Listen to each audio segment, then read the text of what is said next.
So why do Christians follow Jesus? Like, why do we do that? What is it we think that we will receive when following Jesus? Have you asked those questions of yourself? We're going to think about that today on Now What Devotions from Trinity Lutheran and Cyrus.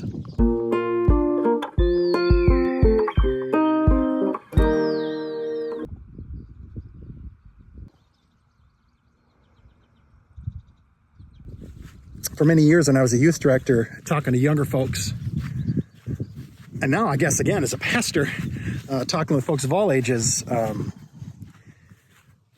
I hear that many of you imagine that life is a straight shot, that what we do is we are on the path and we have to stay on the path, and if you get off the path, you're in dangerous territory, as if there were a path in life that we would follow, rather than we make our way through life and then try to make sense of it, hoping that we're consistent, right?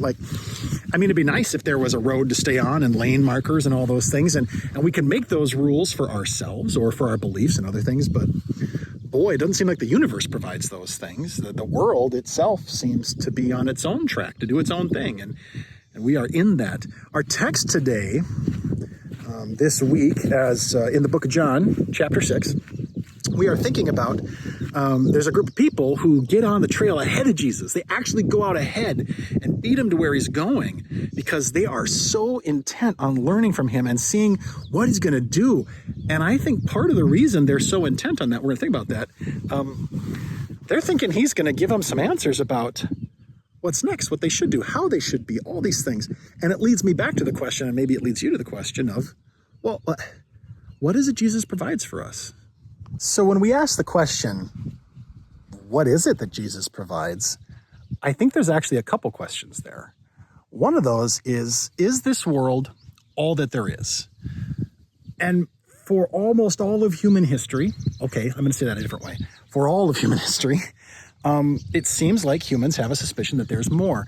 And I want to remind you, I don't think, and when you look at the history, it doesn't appear that is a suspicion that comes out of a weakness of mind. It actually is a suspicion that comes out of the wise, that comes out of the highly educated, that comes out of the, what we sometimes today call the elites. These folks who are really taking the time to think and look have suspicion that there's more.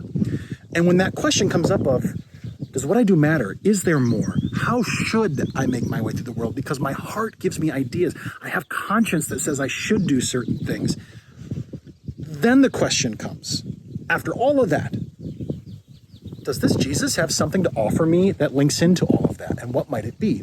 And Jesus clearly does. And he says, yeah, I do. You all are following me. This is in John 6. You all are following me because you think I'm going to give you more bread, because he had just fed the 5,000. You think I'm going to show you this power from above that proves that there's more and that I am something more. And he says, and you're not wrong. But the bread I have to offer you is the bread of life that lasts forever. And me just meeting your needs right now, that's not the thing. That's not what you need. But it's also not what I'm about.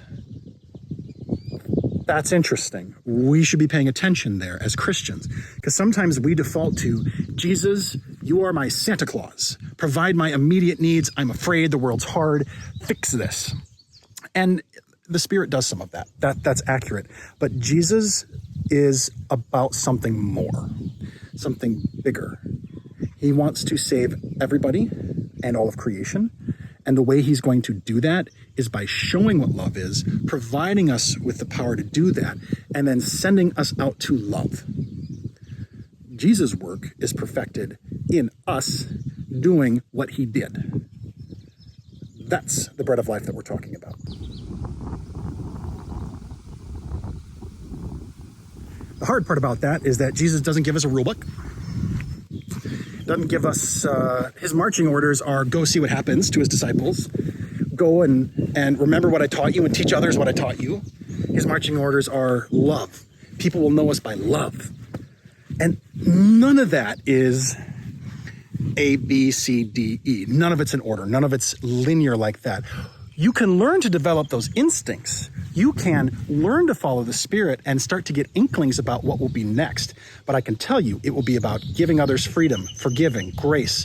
It will be along the lines of not control, but accompaniment. It will be along the lines of service, not executive power, right?